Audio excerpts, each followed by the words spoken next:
안녕하세요. 누산따라TV입니다. 시청자 여러분, 마스크 착용하느라 불편해서 힘드시죠? 그런데 마스크 착용 시 코로나 감염률이 더 높다는 연구 결과가 나온 것이 있습니다. 에포크타임스에 약 한 달 전 나온 기사입니다. 기사 전문을 소개해드리겠습니다.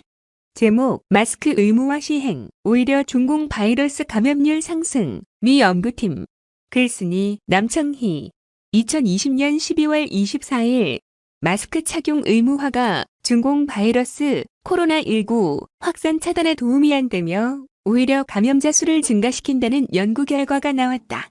합리적 근거라는 이름의 미국 중공 바이러스 정보 제공센터 내셔널 그라운드는 지난 5월 1일부터 12월 15일까지 229일 동안 마스크 착용을 의무화했을 때와 그렇지 않았을 때의 확진 환자 발생 건수를 비교했다. 이에 따르면 마스크 의무화 기간 확진자는 총 960만 5,256명으로 인구 10만 명당 하루 평균 27명이었다.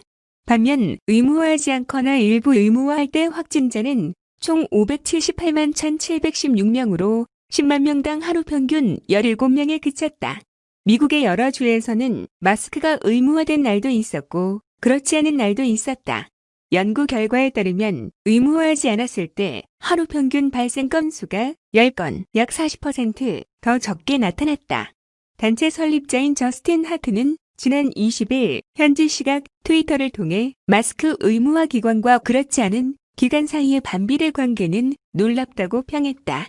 연구팀은 조사 결과의 정확성을 높이기 위해 마스크 의무화 시행 시점부터 14일 2주의 유예 기간을 두고 확진 환자를 집계했다. 시행 전 감염됐다가 시행 이후 확진되는 사례 등을 제외시켰다.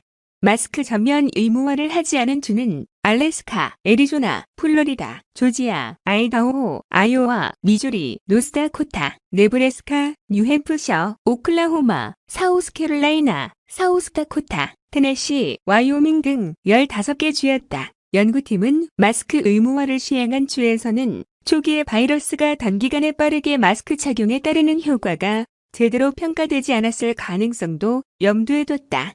하지만 마스크 의무화 이후에도 확진자 발생이 감소했다거나 호전됐다는 증거는 없었다. 또한 인구 밀도에 따라 결과가 다르게 나타날 수 있다는 점도 반영해 보정 과정을 거쳤다. 이번 조사에 참여한 이언 밀러 연구원에 따르면 플로리다에서는 마스크 의무화를 종료한 지역이 의무화를 유지한 지역보다 종료 이후 확진자 발생이 더 적었다. 매너티, 마틴, 나소 등 3개 카운티가 여기에 해당됐다. 밀러 연구원은 20일 트위터를 통해 의무화 지지 측은 보호용 마스크를 가장 중요한 공중보건수단이라고 주장하고 있는데 이런 결과가 나온 것을 보면 어떻게 가능한 일인지 혼란스러울 것이라고 지적했다. 트위터 링크. 공화당 소속 주지사가 있는 플로리다의 경우 마스크 의무화와 함께 식당 폐쇄와 통금 조치 등을 모두 해제해 주류 매체로부터 엄청난 비판을 받았지만 확진자 억제에서 좋은 성과를 나타냈다.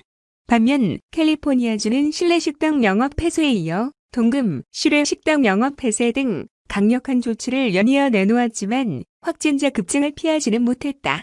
연구팀은 캘리포니아주가 다른 주보다 훨씬 이전부터 마스크를 사용하도록 했다는 점도 덧붙였다. 보수 성향 인터넷 매체인 컨서티브 리뷰는 이번 소식을 전하며 사실 그 자체만 본다면 마스크 의무화가 효과가 있었다는 걸 보여주는 타당한 데이터는 없다고 평가했다. 이상은 에포크타임스의 마스크 의무화 시행, 오히려 중공 바이러스 감염률 상승이라는 제목의 기사 전문이었습니다. 시청 감사합니다. 누산따라TV였습니다.